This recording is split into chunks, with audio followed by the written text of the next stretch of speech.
जांजगीर चांपा के बहुचर्चित करही गोलीकांड मामले में पुलिस को बड़ी सफलता मिली है। ऑपरेशन हंट के तहत करीब एक माह बाद पुलिस ने हत्या की गुत्थी सुलझाते हुए 3 आरोपियों को गिरफ्तार किया है। पुलिस जांच में उधारी विवाद, आर्थिक तरक्की से जलन और व्यावसायिक प्रतिस्पर्धा को हत्या की मुख्य वजह बताया जा रहा है। आरोपी ने कथित तौर पर पहले सीसीटीवी कैमरा क्षतिग्रस्त किया और फिर घर में घुसकर ताबड़तोड़ फायरिंग की। मामले में पुलिस ने पिस्टल, मैगजीन और घटना में प्रयुक्त मोटरसाइकिल बरामद की है। वहीं मुख्य साजिशकर्ता और अन्य सहयोगियों की तलाश अभी जारी है।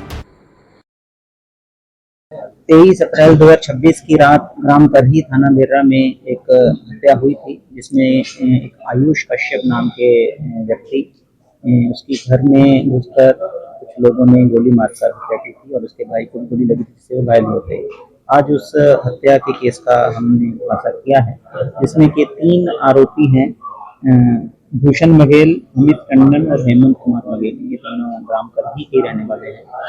इन्होंने उसके घर में घुसकर उसको जो विक्टिम है उसकी हत्या की थी। तो इस तारतम्य में इनकी गिरफ्तारी हुई है। पुलिस की टीम जो है इसमें शामिल रही है, जिला और जांजगीर की, बिलासपुर की, कोरबा, तीनों जिलों की टीमें हमने इसमें लगाई थी। तो इस घटना का मुख्य उद्देश्य जो व्यवसायिक प्रतिस्पर्धा और उनके जो मृतक के उसका जो बढ़ता प्रभाव था, उसको लेकर गांव के व्यक्ति हैं, उनके जो ईर्ष्या थी, वो मुख्य कारण था इसका। और इसमें जो और साजिशकर्ता कौन है या जो अन्य लोग जिन्होंने कैमरा को तोड़ने का भी काम किया था, उन लोगों के बारे में अभी विवेचना जारी है और शीघ्र ही उसके भी रिजल्ट आएंगे। सुपारी की लिंक है या किस तरह का मामला? इसमें जो अभी आरोपियों की पूछताछ में प्रथम विषय सुपारी की लिंक ही प्रतीत हो रही है, परंतु जो मुख्य साजिश करता है उसके पकड़े जाने पर और अन्य खुलासे इसमें किए जा सकते हैं। सर, को अंजाम देने के बाद आरोपियों को यहाँ तक भागने में कितना समय लगा? लॉजिस्टिक सपोर्ट या फिर पनाह के बाद वो लोकल नेटवर्क इनका था, उनके बारे में कोई ये उसी गांव के ही लड़के हैं, तीनों यंग लड़के हैं, उम्र इनकी 23 वर्ष और 28 वर्ष है। तो उसी गांव में ही रहते हैं। तो गांव में रहकर ही इन्होंने उसके बाद गांव में रहे, इमीडिएटली नहीं भागे। उसके बाद उसमें से 2 व्यक्ति अपने रिश्तेदारों के पास गुजरात में गए थे कार्य करने। तो वहाँ से हमें जो टेक्निकल इंटेलिजेंस और ह्यूमन इंटेलिजेंस के माध्यम से सूचनाएं मिली, जो अन्य संदेशों की पूछताछ पर इन पर शक हुआ, तो इनको वहाँ गुजरात से बुलाया गया। गुजरात से इनके आने पर इनसे पूछताछ हुई, उसमें इन्होंने अपना अपराध करने को। सर, उनसे क्या गन की बरामदगी हुई? गन की बरामदगी हुई है और उसमें जो मोबाइल भी घटनास्थल से लेके गए थे, उसकी भी बरामदगी शेष है। सर, ये बाइक यूज जो इसमें की थी इन्होंने, वो भी इसमें रिकवर।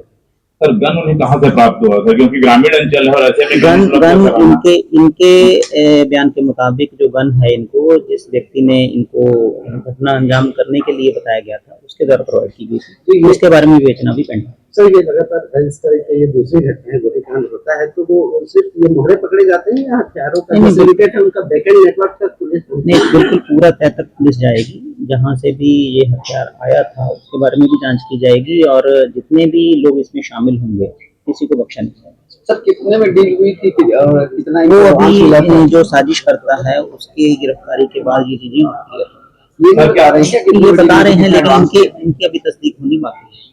मास्टरमाइंड बाहर है क्या? अभी फरार है वो मास्टरमाइंड? इनके जो कुछ के जो कर्ज थे अपने, जैसे ये अमित है और भूषण है, इनके विरुद्ध कुछ कर्ज थे देने कुछ लोगों के। वो जो इनके मुताबिक जो साजिश करता है, उसने वो कर्ज चुकाने की बात नहीं की। तो सिर्फ सुपारी इस बात की नहीं थी कि पैसा मिलेगा, बल्कि इनकी तकलीफों को भी दूर करने की। सर, जो अट्टा बरामद हुआ कौन सा वो वेपन है, जो पिस्टल यूज हुई थी घटनाक्रम में, वो है। और उसकी अभी 7.65 3 round fight. Sir, pistol madding, वो सारी चीजें अभी फोरेंसिक जांच के बाद ही पता चल पाएंगी।